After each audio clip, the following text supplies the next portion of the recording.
Well, the rally falls short.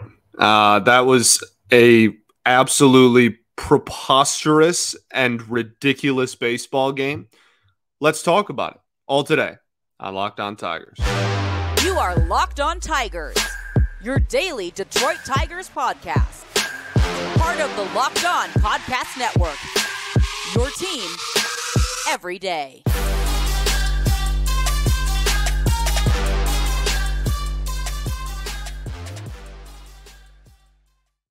What is up, everybody? Welcome back to another edition of Locked On Tigers. I'm, of course, your host, Scott Bentley. Today is Wednesday, July 19th, 2023. Thank you so much for making Locked On Tigers your first listen every single day. We are free and available wherever you get your podcasts, including YouTube, part of the Locked On Podcast Network, your team every day. Today's episode is brought to you by Sleeper. Swing for the fences on Sleeper picks, and you could win up to 100 times your money. Download the Sleeper app and use promo code LOCKEDON, and you'll get up to a $100 match on your first deposit. Terms and conditions apply. See Sleeper's terms of use for details. Currently operational in over 30 states. Check out Sleeper today. Alrighty. Well, that was ridiculous. That was like unfathomable. I don't know. Let's just let me say this, okay? First, let's start with this.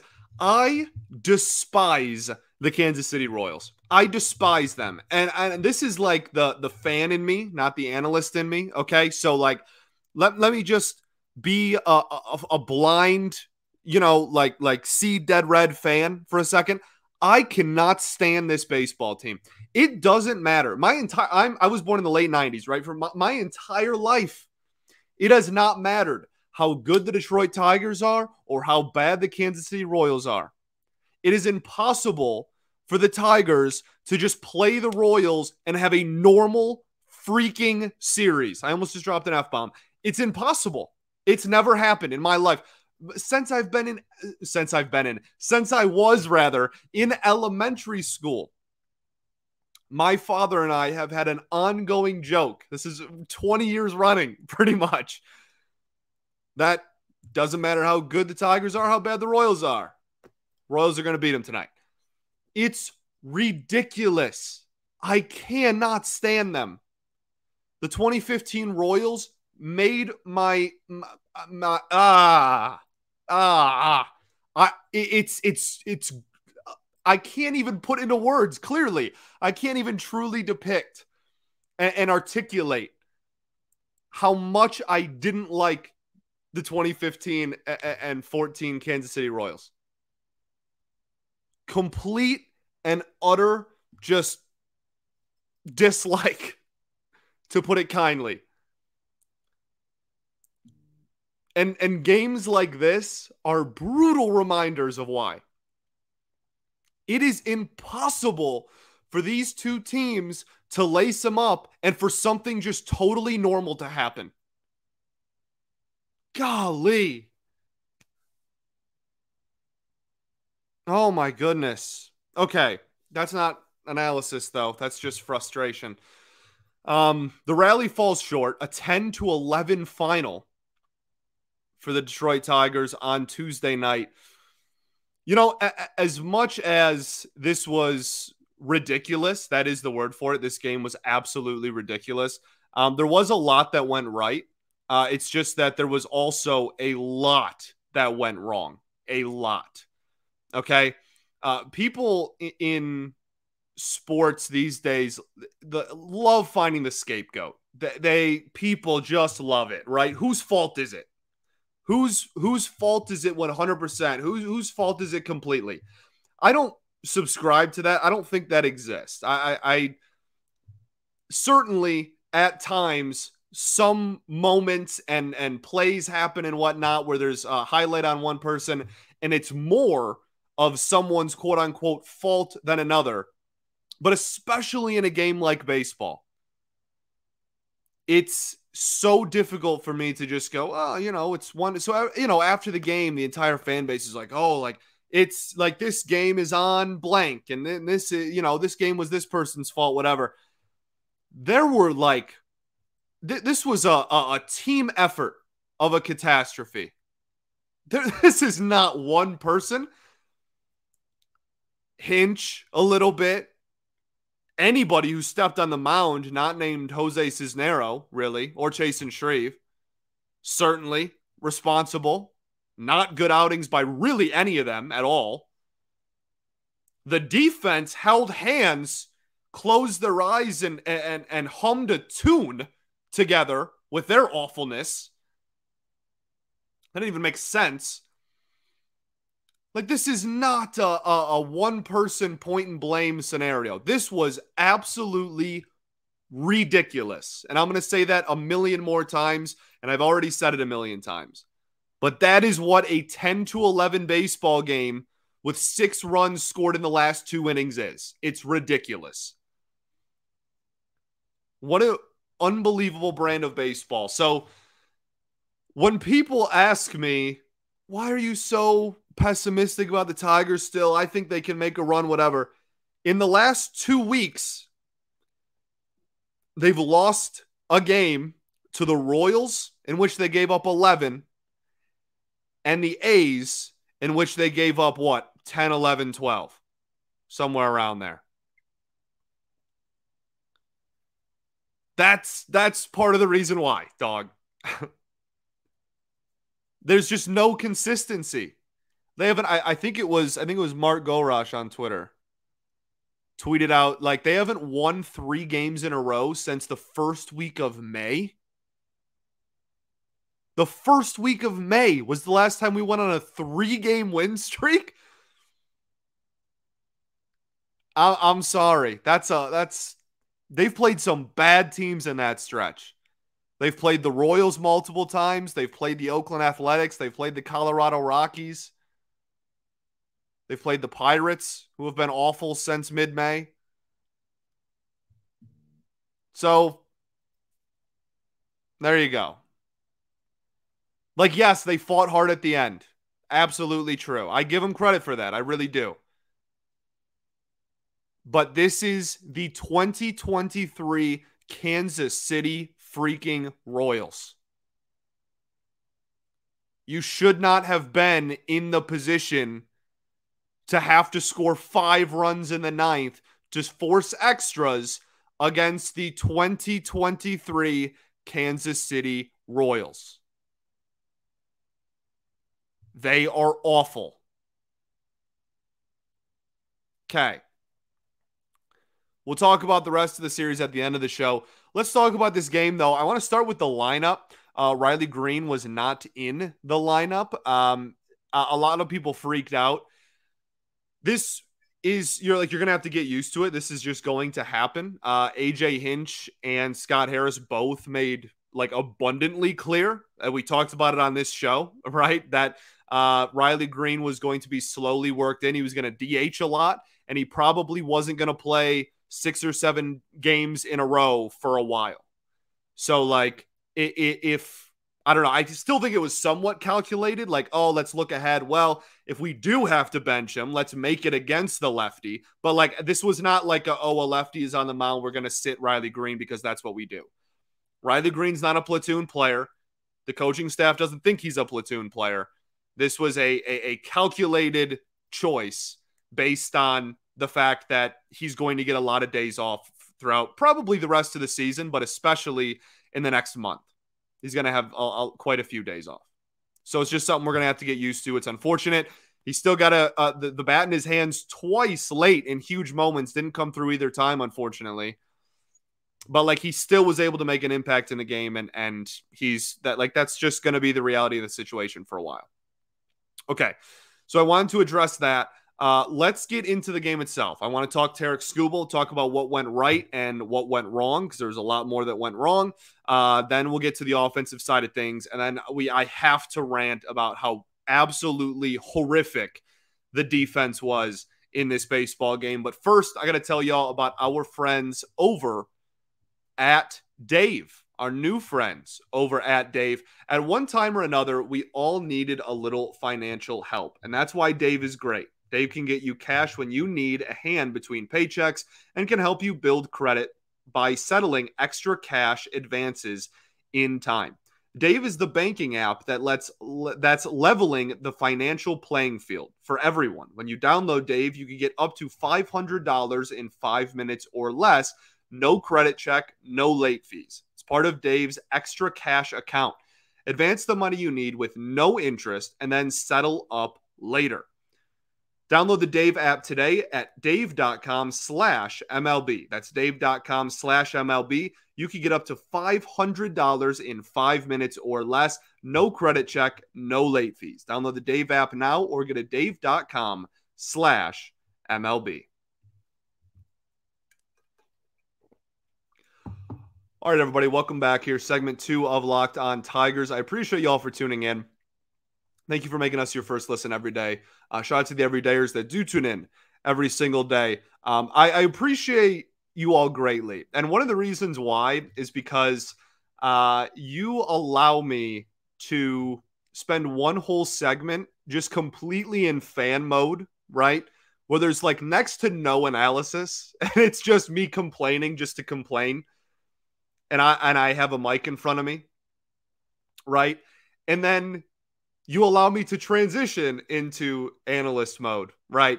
And it's a smooth transition, and I appreciate the fact that that I am in a position to be able to do that, to really let just both sides of my brain really come out in games like this when both of them do greatly. So Tarik Skubal. So this start was obviously it didn't go very well. Final line really quickly. 4 innings, 8 hits, 7 earned runs, 1 walk, 3 Ks, no home runs against, 5.25 ERA on the year. He has 0 ERA on the season going into this start. Now his ERA is over 5. So the thing with this start was the first 2 innings, he was spectacular. Like this was really a tale of two innings, a tale of 2 halves in 4 innings. And yeah, the first 2 innings, I thought he was great. And the thing that makes Tarik Skubal so effective is the fastball. And I mean, he has, great stuff. The slider has great movement. His changeup's lethal. Like he has nasty, nasty stuff, obviously, but everything is set up by that fastball. That is a disgusting 96, 97 mile an hour fastball with 2-seam movement. It's an absolute filthy pitch. And we talked about this with Matt Manning. I made a quote that I had some people like reach out today, and it really resonated with them, which I enjoy the fact that it did, is that the fastball is so fascinating because, like I said yesterday, when it's located well, it's the best pitch in baseball. When it's located poorly, it's the worst pitch in baseball. And that was definitely one of the big reasons and one of the big differences, rather, between the first 2 innings and this latter of the performance, right? The last 2 innings was fastball command, but really overall command. That was the biggest thing. This went from a masterclass, just dicing the Royals up, 97 on the black, getting swings and misses, really setting up lefties with the secondary stuff. He was excellent in the first 2 innings, just under the first time through the lineup. The 3rd inning wasn't great, but it was horrific defense behind him. We'll get to the defense later. And like, he was still recording outs. Like, it was like, okay, horrible play defensively. And then like hit. And then it was like fly out, like sack, advance the runner, fly out, sack, fly. Like, you know what I mean? Like that, whatever. It was still 2-2 at that moment. I don't think anyone was really losing sleep over the 3rd inning. The 4th inning was obviously dreadful. And the reason that the 4th inning was so rough was because the command went out the window. If you go back, I mean, seriously, go back and rewatch if you're so inclined. Every single pitch was in the middle of the plate. It was mind-boggling. Like, truly, I was blown away by how quickly the command vanished. He went from, again, like 97 on the black to just every slider he threw was right down the middle. And every fastball he couldn't elevate. And it was hard of the plate low. I mean, it was consistently over and over and over. So that's really all there is to it. As far as like overall outlook, this obviously stings on Tuesday, July 18th, because we lost the game. and our starter gave up 7 runs, and that's not good. But overall, big picture, Tarik Skubal, I don't think this start is like alarming. I don't think that this like changes my opinion of the future of Tarik Skubal. I still think he's a phenomenal pitcher that, if he stays healthy, can continue to be a phenomenal pitcher. The first 2 outings still happened. This was a really, really bad like inning, really. Like, since coming back from his injury, he's had 1 awful inning, and all the rest have been pretty respectable, if not just straight up great. So I'm still not worried about Skubal as a whole, but obviously in a vacuum in this start, that 1 inning was awful. And yeah, just an adjustment that he's going to have to make. It's still only his 3rd outing back. And if you're going by innings, he's only thrown 4 innings in each outing. That was after not having pitched for a year, like literally a calendar year at the major league level. That was his 12th inning back from not having pitched in a year. You know what I mean? So like in the context of that, it's a little more excusable.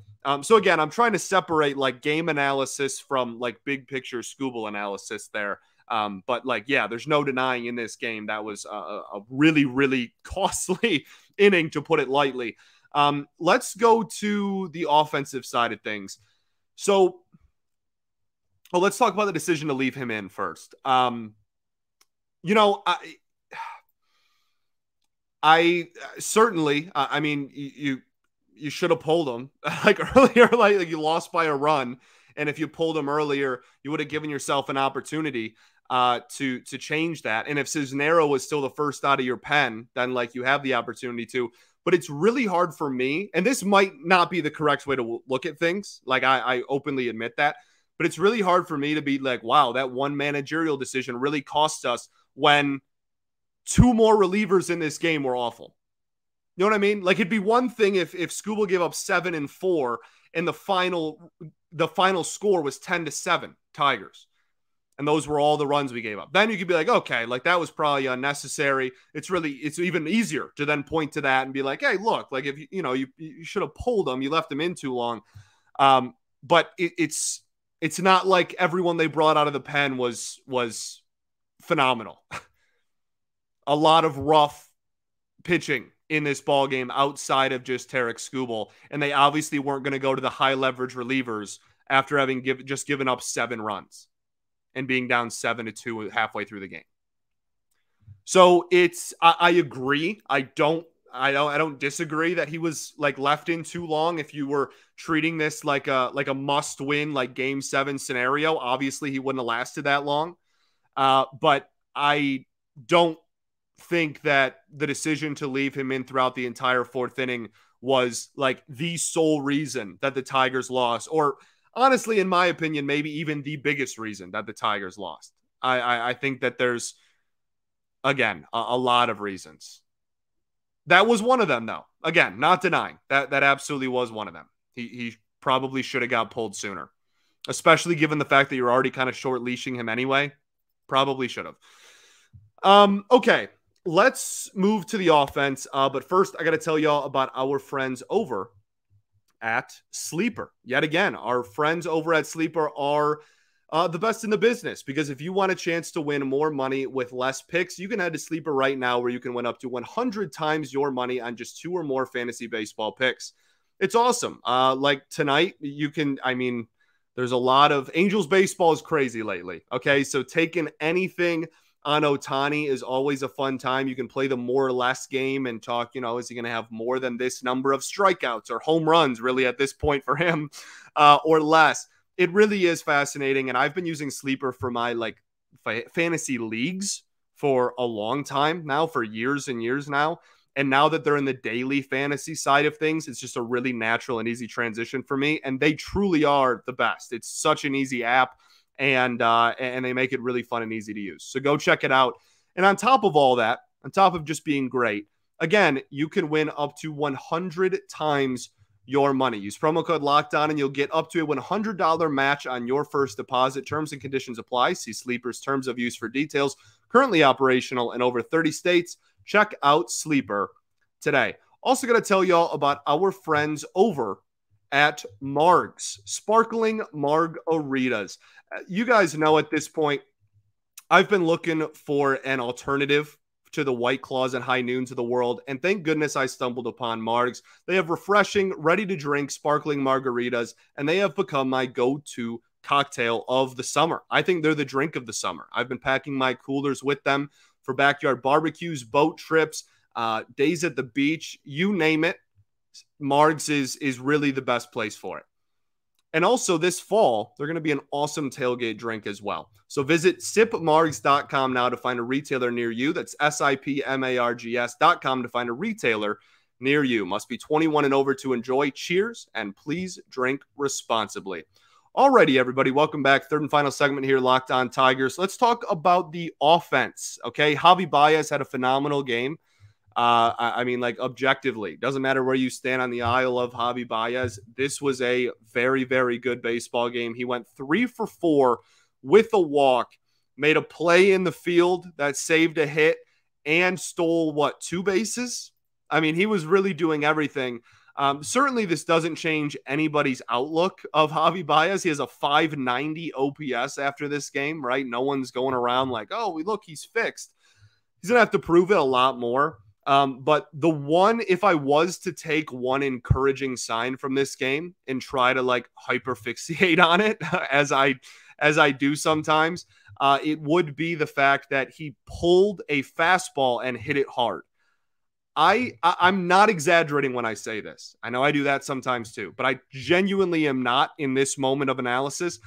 I legitimately, for real, do not remember the last time that I saw Javi Baez pull a fastball for a hit.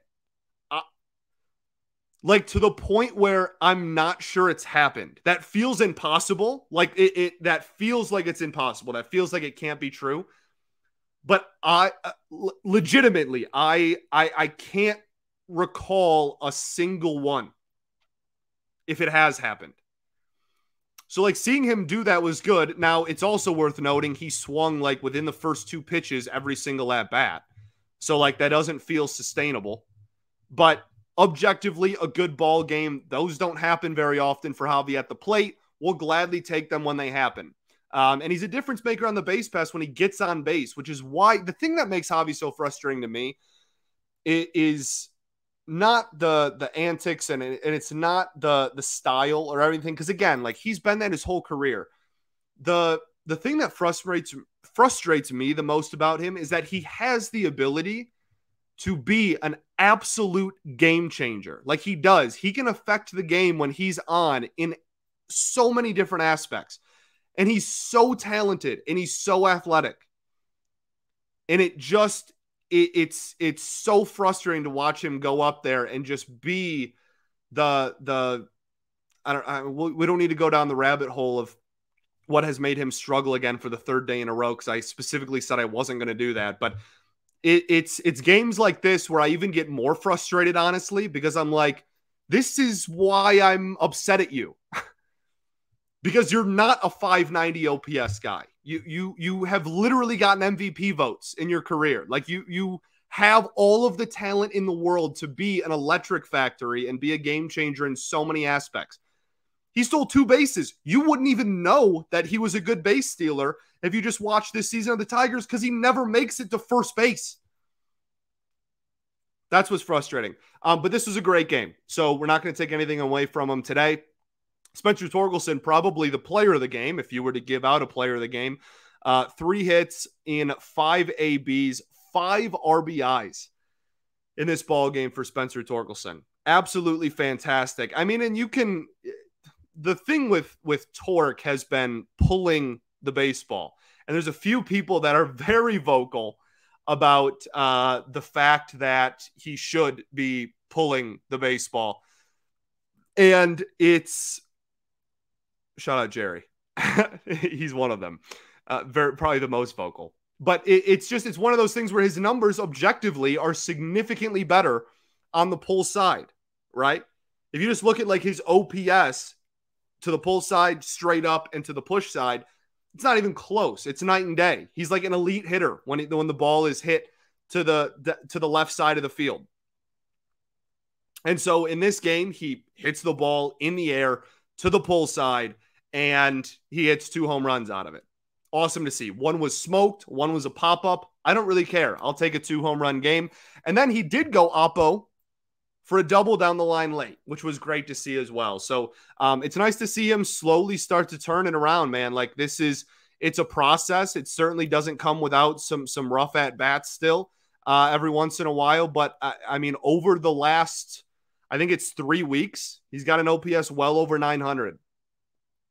We'll take that. His OPS on the season is 726.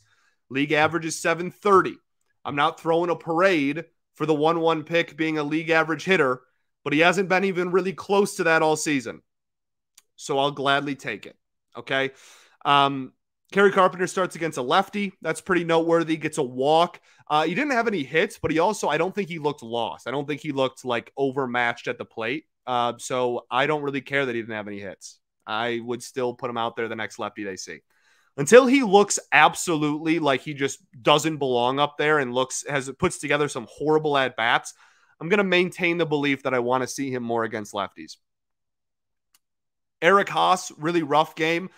That transitions us into the defense as well. He was rough at the plate, but that's really like nothing new. 532 OPS on the season. But it goes without saying on the defensive side of things, this team was dreadful defensively in this ballgame. Absolutely dreadful. Like embarrassingly bad. The outfield defense was brutal, but there was time and time again, really across the board. Eric Haas ran one of the worst routes I've seen in quite a while in left field, cost him some runs. Now, that pitch was terrible. That was a hanging slider right down the middle, which should not be not talked about, which is why the ball was smoked. But that was a dreadful route. And for a team that has so many people that can play outfield, it's just, like, I know you're trying to play the matchups offensively, but I'm sorry, Eric Haas does not fit the bill on any matchup offensively. Yeah, I don't believe that at this point in the season, and this goes back to an AJ thing as well, like Eric Haas should not be playing outfield. If you have to leave him on the roster because you don't have any other catchers to call up, I understand that. I don't like it because he's been unbelievably unproductive. He's been one of the worst hitters in baseball, like objectively this season. But I at least understand the logic behind, like, there aren't any other catchers, dude. I don't know what to tell you. Okay. But putting him in left field is a choice. You have 5 or 6 people that can play left field. Like, it's a lot. You have a lot of people that can play left field. So putting him in left is a conscious decision you are making based on offensive matchups. And that, I think, is inexcusable. And most people call me a hinge defender more times than not. But there are certainly some things that, like, I don't believe in blind following. Like, I'm not just going to close my eyes and be like, oh yeah, I think Hinch is one of the better managers in baseball, so he can do no wrong. I adamantly disagree with Eric Haas ever playing outfield, really ever again, for the Detroit Tigers. Unless he turns it around and for the next month has an 850 OPS, right? Hitting would erase that statement. It would solve it. Then I would understand it. I'd be like, hey, you got to get Haas's bat in the lineup. It's going to come at the cost of some bad plays in left field. That's not an excuse right now. It hasn't been for 3 months. I hope I articulated that well. He would only stay in the game for half of the game, and Akil Baddoo would come in later. But at that point, the damage had been done. He had gone 0 for 2 at the plate, left some runners on.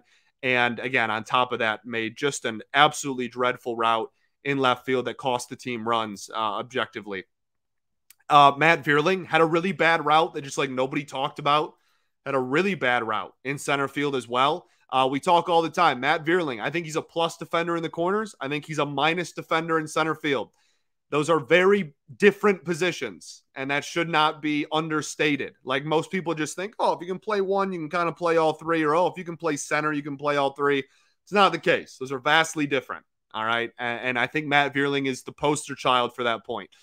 And then Spencer Torkelson made a bad defensive play. And even though he had 5 RBIs in this ball game, so like I'm not pinning the game on him, I mean, there was a really was it Baltimore? They used to have the high bounce, the Baltimore hop, the Camden hop. Was that Baltimore? I feel like it was. One of my my very great listeners that are older than I am, I'm sure will tell me what stadium that was. But there was I swear it was the Orioles. But there was a stadium back in the day that was known for, like, you just spike the ball into the ground, you're going to get a 30-foot bounce up, right? So that's what that play felt like. But Tork sees the ball, immediately reacts, goes way beyond his range. There's a shift happening. Then the pitcher is going for the ball as well. So no one is on first base. I'm not even sure 100% that the ball would have came down in time to make a play. Like, genuinely, that's how high of a bounce it was. But still a bad play. So for as much as this team has taken steps in the right direction defensively, and is certainly a far better product on defense than it was last year, and that it's been really over the last several years, they still make some just vomit-inducing decisions that really upset me. At least we hit the cutoff today. Let's talk about the bullpen really quickly, and then we'll get out of here. Really, there's not much to say. Everyone just kind of was awful, except for Jose Cisnero. Golly, I'll tell you what, man. I feel bad for Jose Cisnero in this outing because it's just going to get completely overshadowed. That was, without a doubt, comfortably the best version of Jose Cisnero I have seen in maybe a year and a half, and it's not even particularly close. He was dominant. Seriously, this is your homework. I want you to go back and just rewatch his outing. Don't bother with the rest of the game, the nonsense. It was a painful baseball game to watch for 9 innings. But go do yourself a favor and rewatch. He was literally dominant. No one could hit anything. He struck out the side. The changeup was the best it's looked maybe since 2021 when he was still like an elite reliever. I mean, I swear to you, that might have been the best Jose Cisnero outing I've seen in 2 years. And it's just no one's going to talk about it because the rest of the game was such a bleep show. And I feel bad for him for that. Well, we'll make up for it by trading him to a contender in the next 2 weeks, giving him some playoff experience. Bo Brisky in this game was great in his first outing back out of the pen. Really not good in this one. 1 inning, 2 hits, 2 earned runs, 1 walk, no strikeouts. This is really not rocket science either. He had 0 command. And the big thing about Brisky when he was a starter was it's really either changeup or like mediocre fastball. Now, out of the pen, a lot more velo on that fastball, and the changeup has always been a plus pitch. So that's great, but there's nothing that's moving side to side. There's nothing that's moving horizontally, right? And so if you're missing your spots as a fastball changeup pitcher, you're in trouble because no one is getting fooled with the spot on the barrel on the bat. This is really hard for me to articulate. No one's getting fooled horizontally with where the location of their barrel on the bat is going to be with the ball. It's all vertical, which again can work if you have a plus fastball and a plus changeup. I love the tunneling of those 2 pitches. I'm not saying it's impossible, but on outings like tonight, when you don't have command, it can get brutal fast. Because if they guess right, or if you just don't have it, there's no fooling them horizontally with where the barrel of the bat is going to hit the ball. I hope that made sense as well. And then Brennan White, that's my dog. Like, everybody's aware that I'm a pretty big Brennan White fan. There's one alarming thing that has reoccurred time and time again throughout Brennan White's entire major league tenure so far. I think the fastball is disgusting. I think when it's high in the zone, especially, it's almost an automatic swing and miss. I think the slider is disgusting. Movement-wise, it is legitimately one of the better pitches in this entire bullpen. The big issue is that his slider creeps its way on the inside half of the plate to righties way too often.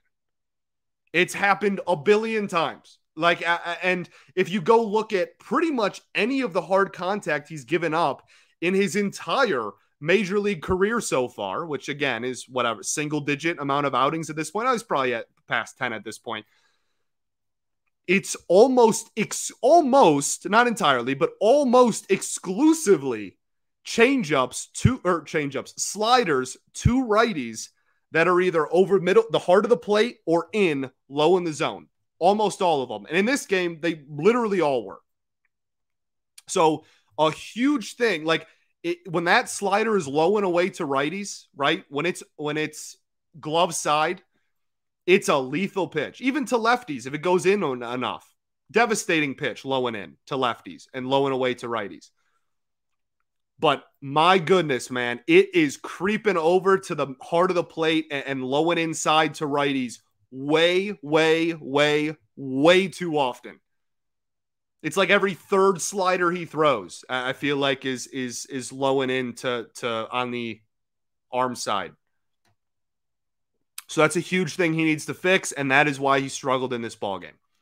The rest of the series, please, for the love of everything, beat the heck out of the Royals.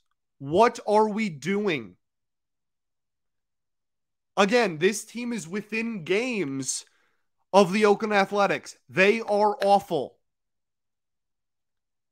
If you want to be taken even remotely seriously, maybe an easy win against one of the worst teams in recent memory would do that. But if you're looking at the last two games, you gave up 11 runs and lost one. And in the other, you got shut out by a guy who's 1-11 with a 6 ERA. But you came back late and squeaked out a victory. I don't know. What's on your wrist, dude? Okay, that's going to do it. Thanks for making Locked On Tigers your first listen every single day. We're free and available wherever you get your podcasts, including YouTube. Part of the Locked On Podcast Network, your team every day. Shout out to the everydayers that do tune in every day. We'll be back tomorrow recapping Game 3 of the Kansas City Royals series. The pitching matchup in that ballgame, 8:10 Eastern time, for those wondering. Eduardo Rodriguez versus, who is going? Oh, it's blank. Oh, no, it's not. Ryan Yarbrough, who is 2-4 with a 5.29 ERA and 32 innings with a 1.3 whip. He has 19 strikeouts this season. I swear to you, if you strike out more than 6 times against Ryan Yarbrough, I don't know. I don't know what I'll do. That's the number. If it's more than 6, I'm losing it. I'm freaking out. That's unexcusable. Okay? We'll be back tomorrow. Peace and love. Going to Derby's dope. I'll catch y'all then, baby. Go Tigers.